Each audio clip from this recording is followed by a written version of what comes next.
Hey guys, it's Drac and I'm doing my review of the Nerf AirTech 3000. These are very popular air blasters to make into NIC primaries. People like to add a rear loading slot, replace the pump, and then PETG the barrels to get decent performance, but I'm reviewing it in its stock form. As you guys can tell there, it's got a Liquitron power gauge, which is just a measure of how pressurized it is at any given moment.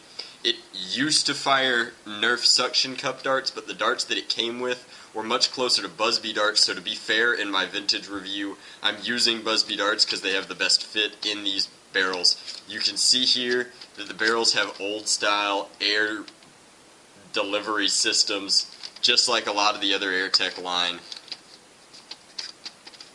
I don't know how many pumps it takes stock. I know that it rotates on the first pump with this stock pump, which is very interesting. You can see that once you pump once, the barrels click through. I'm going to show you that again. Pump once, barrels click.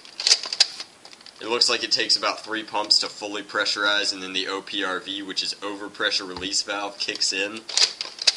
Yeah, that's definitely kicked in. I'm going to fire it now and tell you what kind of ranges it gets stock.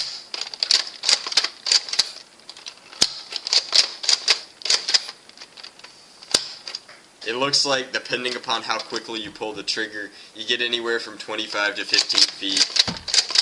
It fires, of course, from the bottom barrel, which is strange because the AirTech 1000 fires from the top barrel.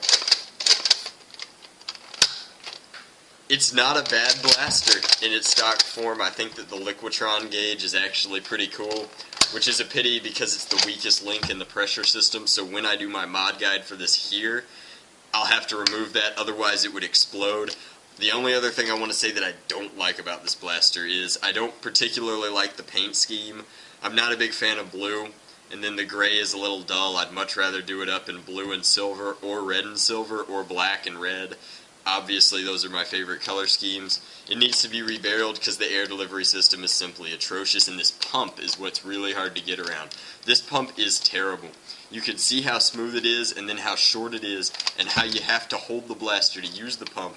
And it's just a real pain to get any sort of grip on that smooth plastic, and then to pump it all day, I feel like would drive me nuts. So it's definitely going to be rebarreled, definitely going to have a pump replacement, and I can't wait to mod this. Thanks for watching.